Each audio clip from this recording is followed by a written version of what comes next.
मदरसों के नाम के ऊपर इस्लाम की दुहाई देकर बहुत सारे अनैतिक कार्य इस मदरसा के आड़ में चलते थे। ऐसे ऐसे कार्य और शिक्षा दिया जाती थी जो आपसी में एक दूसरे में नफरत का काम करते थे, नफरत फैलाते थे। तो ऐसे में उस शिक्षा का क्या फायदा जो समाज में वैमनस्य फैलाए, समाज में द्वेषता हो, समाज में कटुता हो। ऐसे में मदरसा बोर्ड को खत्म कर देना एक साहसिक कदम है।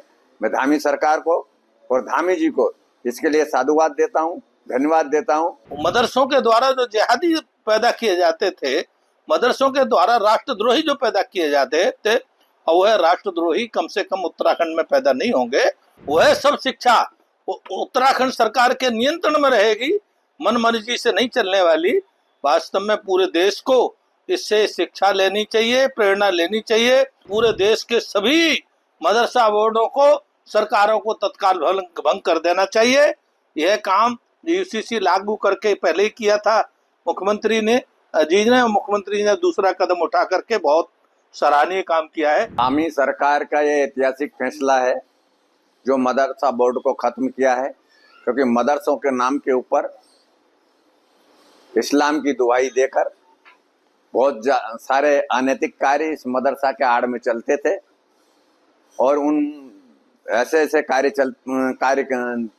और शिक्षा दिया जाती थी जो आपसी में एक दूसरे में नफरत का काम करते थे, नफरत फैलाते थे। तो ऐसे में उस शिक्षा का क्या फायदा जो समाज में वैमनस्य फैलाए, समाज में द्वेषता हो, समाज में कटुता हो। और उसमें सबसे अग्रणी अगर कोई थे तो वो मदरसा थे। मदरसों में ये शिक्षा दी जाती थी। तो ऐसे में मदरसा बोर्ड को खत्म कर देना एक साहसिक कदम है। मैं धामी सरकार को और धामी जी को इसके लिए साधुवाद देता हूँ, धन्यवाद देता हूँ, ताकि वो गरीब बच्चे जो मदरसों में पढ़ते थे, इस्लाम के नाम के ऊपर गलत शिक्षा दी जाती थी, कम से कम मुख्य धारा में जुड़कर वो इस तरह का साहसिक कदम करेंगे, अच्छी पढ़ाई करेंगे, डॉक्टर बनेंगे, इंजीनियर बनेंगे और अपने व्यापार में और किसी में अच्छे डिग्रियां लेंगे, जिससे समाज में तरक्की होगी, चाहे वो किसी भी जात का हो। लेकिन शिक्षा के क्षेत्र में अगर वो इस तरह आते हैं, मुसलमान बच्चे हैं मदरसों से निकल के, तो मैं समझता हूँ उनका भविष्य भी अच्छा रहेगा।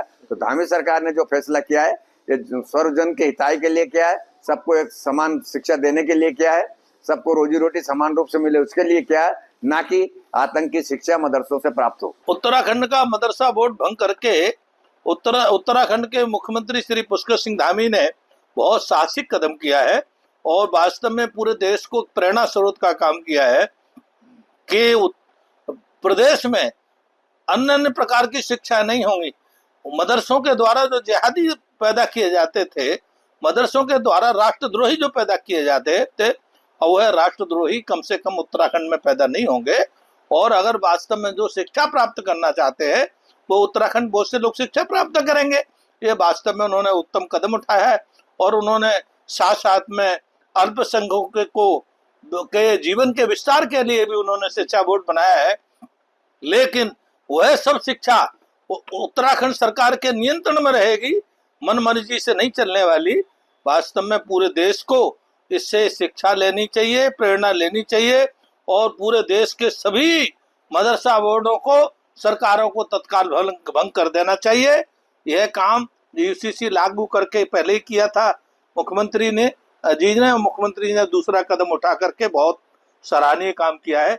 मैं उनकी घोर घोर प्रशंसा करता हूँ। श्री नारायण तिवारी जी की सरकार के वक्त में मदरसों को समावेशी शिक्षा की मुख्य धारा में लाने के प्रयास स्वरूप कुछ कदम उठाए गए थे, जिनको सभी सरकारों ने आगे बढ़ाने का काम किया था। अब ये नए कदम का प्रभाव और दुष्प्रभाव क्या रहेगा ये तो आने वाले समय में मालूम पड़ पाएगा।